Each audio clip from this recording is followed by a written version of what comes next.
En Vivir con Salud fomentamos estilos de vida saludables. Hay diagnósticos que no llegan con advertencia, aparecen de forma inesperada, cambian la dinámica familiar y generan una profunda incertidumbre. Cuando una condición de salud no se entiende, no se reconoce y no se sabe cómo manejar, el impacto va mucho más allá del paciente. Conversamos con Yasmín Rosa, autora del libro Un intruso llamado DFT, quien comparte cómo esta condición irrumpió en su familia y cómo el conocimiento, la información y el acompañamiento se convierten en herramientas claves para enfrentarla. Cuando de tu salud se trata, escoge a Vivir con Salud, con la periodista Luz Nereida Vélez. Somos tu nuevo estilo de vida. En el 2026, simplemente mejor. Bueno, estamos de vuelta aquí a Vivir con Salud. Y hoy hemos querido, ¿verdad?, hacer algo diferente. Y voy a hablar sobre un intruso llamado DFT. Me acompaña Yasmín Rosa Pérez, autora independiente. Muy buenos días y bienvenida. Buen día, gracias, honrada de estar aquí y mucho más frente a usted. Ay, Dios mío, no diga eso. Muy agradecida. Muchas veces las situaciones de la vida nos ponen contra la pared, pero también nos impulsa a hacer cosas maravillosas. Y usted ha escrito un libro llamado Un intruso llamado DFT, que presumo que está basado en su propia experiencia. Háblame un poco de esa experiencia antes de llegar a lo del libro. Sí, pues nosotros comenzamos en 2019 con estos cambios, ¿verdad?, en mi hogar, y no entendíamos qué era lo que estaba pasando. Todo aparentaba ser un cuadro de depresión, porque los síntomas eran bien similares, y es mucho de lo que sucede con este tipo de demencia, que se confunde con depresión. Y comenzamos un tratamiento, ¿verdad? Pues estaba pasando una situación familiar y entendíamos que debido a esto pues había causado, ¿verdad?, esta depresión. Pero con el pasar del tiempo veíamos que no había mejoría, por el contrario se presentaron nuevos síntomas, y no fue hasta casi 4 años más tarde que entonces llega este diagnóstico de demencia frontotemporal. Algo que se ha estado hablando, ¿verdad?, últimamente, porque no era un término médico que utilizáramos. Siempre se hablaban de demencia senil o de la demencia como tipo Alzheimer, pero de esta no. Correcto. Una sí. vez, ¿verdad?, se le diagnostica a Bruce Willis, y entonces que se comienza a hablar de este tipo de demencia. Presumo que esa persona en esos 4 años estuvo recibiendo quizás tratamiento para lo que ustedes pensaron era una depresión. Correcto, así es. Y como veíamos que todo se estaba dando este tratamiento y no había mejoría, pues entonces se empieza a buscar qué es lo que está sucediendo. Y de hecho, demencia frontotemporal, la primera vez que la había escuchado fue debido al diagnóstico del actor. Y meses más tarde, entonces llega ese diagnóstico a mi familia. ¿Cómo cae esa noticia? Porque yo me imagino que tiene que ser bastante fuerte, porque vimos, ¿verdad?, cómo este actor se fue deteriorando y fue perdiendo toda función. Sí, ¿verdad? Sí, es fuerte. Recibir un diagnóstico de cualquier tipo es fuerte, pero cuando se llega uno está acostumbrado precisamente a eso, a escuchar Alzheimer. Y cuando uno escucha otro diagnóstico que no es muy común, pues uno lo que quiere hacer es buscar información para tratar de educarse y saber con lo que uno se va a enfrentar. Y entonces me doy con que básicamente es bien escasa la información que hay sobre este tipo de demencia, especialmente en español. Y entonces de ahí es que nace ese interés de decir que a través de nuestra experiencia poder ayudar a otras familias a que encuentren información desde una perspectiva familiar, ¿verdad? Claro está, porque siempre el área médica es vital, claro, es sumamente importante, pero cuando uno puede identificarse de que, mira, como familiar yo estoy sintiendo esto, también estoy pasando por esto, pues lleva a un nivel de comprensión diferente. Así que esa es la intención del libro, no solamente contar nuestra historia, sino también que incluye información sobre lo que son las diferentes formas de demencia, para que las personas puedan poder identificar y diferenciar una de la otra, y de que más allá del Alzheimer existen otras demencias. Y ahí entonces nace un intruso llamado DFT. Correcto, sí. ¿Cómo sacaste el tiempo para poder esbozar, ¿verdad?, y escribir el libro? Porque dentro de esa situación familiar, sacar un poco de tiempo para poder compartir la experiencia de ustedes como familia ante este diagnóstico, pues no debe haber sido una tarea fácil. Sí, fueron casi 2 años, ¿verdad?, entre lo que fue la escritura y la edición y demás. pero siempre se acaban esos ratitos, porque yo digo, siempre lo digo así, yo siento que fue Dios que me puso en el corazón ese compromiso de decir, mira, lo que hemos pasado hay que pasarlo, y otras personas se pueden beneficiar, y gracias a Dios ha sido así.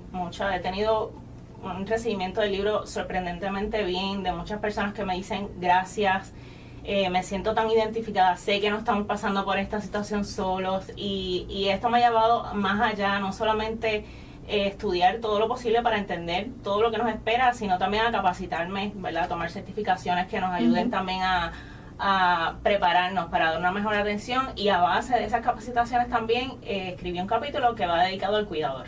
O sea que también le estás hablando. ¿Qué emociones predominaron en ustedes cuando, verdad, cuando uno enfrenta una enfermedad como esta? Es fuerte incertidumbre, sobre todo cuando no hay mucha información. ¿Qué nos espera? ¿Qué cambios van a suceder? ¿Cuánto tiempo tenemos? Porque llega esa pregunta también. ¿Hasta cuándo? Porque hay una gran diferencia entre el Alzheimer y la demencia frontotemporal, es que no comienza afectando la memoria, pero puede suceder en a la larga, en el camino. Exacto. Y uno tiene ese cuestionamiento de cómo, ¿hasta cuándo va a estar esa memoria que va a recordar quién soy? Y es fuerte, emocionalmente fuerte, pero a la misma vez, a través de todo este proceso, de lo que estoy tratando de hacer con las redes sociales, es como también un bálsamo para mí, porque me fortalece también, el hecho me ayuda a ayudar a otras personas. Sí, eso definitivamente trae cosas buenas. Esa dinámica familiar, ¿cómo tuvieron que ajustarla ante ese diagnóstico? Un cambio de 180 grados. Claro, con el tiempo uno va adaptándose y va organizándose y va haciendo ajustes, porque también uno se drena, es drenante. Por más amor, uno cuida con todo el amor del mundo, pero no deja de ser drenante. Así que gracias a Dios, yo sé que hay cuidadores que les toca esta batalla solo, y es fuerte y es admirable. Busquen siempre apoyo de alguna manera, si sea con grupos de apoyo virtuales, de alguna manera. Pero hemos tenido la bendición, ¿verdad?, de que está mi hermano, está mi mamá, y entonces trabajamos en equipo. O sea, que ustedes han podido dividirse ese trabajo, y la carga pues entonces ha sido menos pesada, sí. Porque cuando la tiene una sola persona sobre los hombros, pues definitivamente esa carga deteriora, frustra, y duele más. Sí, y de hecho llegó un momento que emocionalmente me afectó también, y yo sé que en el caso de mi familia también, de uno empieza a tener ansiedad, ¿verdad?, noches sin dormir, y uno va adaptándose. No es que uno se acostumbra, porque llegan esos momentos siempre de melancolía, llegan esos momentos días duros, pero uno va adaptándose, ¿verdad?, ante la realidad. Uno dice, uno tiene que tener los pies sobre la tierra y decir, hay que bregar con lo que hay que buscar, ¿verdad?, que esto, disfrutar, ¿verdad?, este proceso dentro de lo duro que puede ser. En el libro, Mari, aparte, ¿verdad?, de hablar quizás de esta condición y de que cómo es ese choque cuando a uno le dicen tu familiar tiene esto, hablas de esas emociones tuyas, de cómo tú fuiste batallando, sintiéndote, y de cómo ustedes como familia se unieron para poder entonces cuidar y atender las necesidades de ese ser humano y las propias. Sí, hablo de lo que es sentir culpa, sentir frustración, sentir enojo, sentir todas esas emociones son válidas y no estamos exentos de sentirlas, pero hay que también manejarlas, porque si nos hundimos también en la tristeza, en la melancolía, pues también termina uno sumergido en una depresión y termina uno afectado también emocionalmente. Y hay que, ¿verdad?, cada persona es individual, pero hay que buscar la manera de cómo identificar.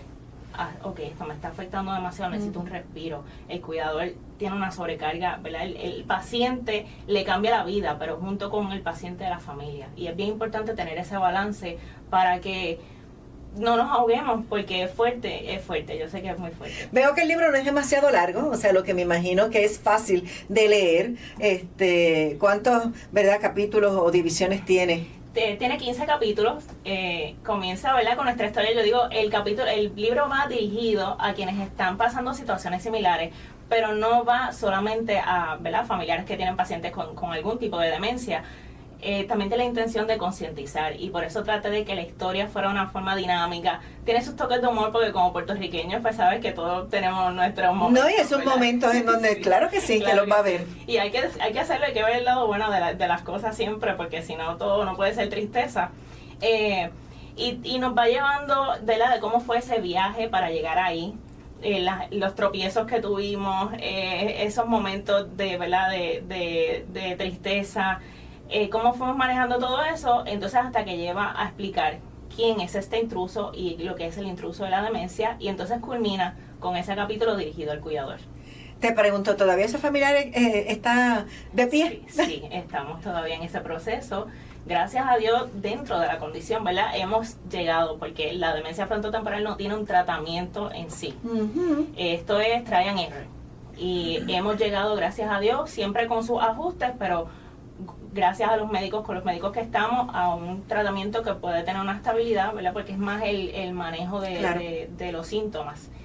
Pero estamos, ¿verdad? Y Dios permita nos dé muchos años para seguir disfrutando. Pregunto eso, ¿verdad? Porque muchas veces puede que uno escriba un libro y en ese proceso, ¿verdad? El ser, pues no esté, pero qué bueno que la persona todavía está. Yo sé que en Puerto Rico la mayor parte de los neurólogos ya están divididos y subdivididos en subespecialidades, los del movimiento, los de esclerosis múltiple, los que manejan, ¿verdad? Edad pediátrica, los que manejan epilepsia y ese tipo de cosas. Y muchas veces conseguir quizás a alguien que pueda manejar condiciones como esta, pues no siempre los tenemos a la mano. Sí. Pero qué bueno que ustedes pudieron dar con esos médicos, ¿verdad? Neurólogos, para poder ayudarlos a ustedes y ayudar al paciente. Sí, y de hecho yo siempre recalco que es bien importante que no solamente quien esté pasando por esta situación se eduque, hay que conocer estos temas. La Organización Mundial de Salud habla de que actualmente hay más de 57 millones de personas en el mundo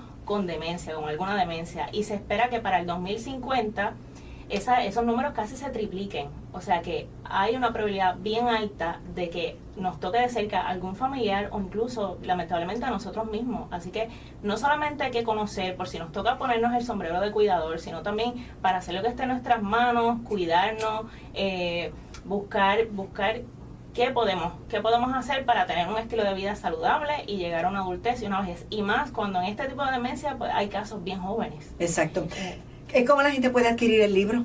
El libro está disponible en Amazon, hay librerías locales, está disponible en Casa Norberto, en Plaza de la América, en The Bookmark. También está a través de mí, que si no les queda alguna, pueden conseguirlo a través de esta, pueden comunicarse a través de las redes sociales. Si son de Puerto Rico, se los puedo hacer llegar por correo. O sea, pues ahí lo tienen, búsquelo, léalo. Yo creo que de todas maneras siempre la lectura nos va a ayudar a aprender. Yo creo que el proceso de aprendizaje no termina ¿verdad? Termina con la muerte, pero mientras estemos vivos hay que aprender. Te agradezco, Yasmín, el que hayas escrito esto y que le esté sirviendo a muchas personas. Yo creo que ese es el mayor regalo que hayas podido dar. Sí, definitivamente. Cuando de tu salud se trata, escoge lo mejor. Vivir con salud. Con la periodista Luz Nereida Vélez. Regresamos en breve.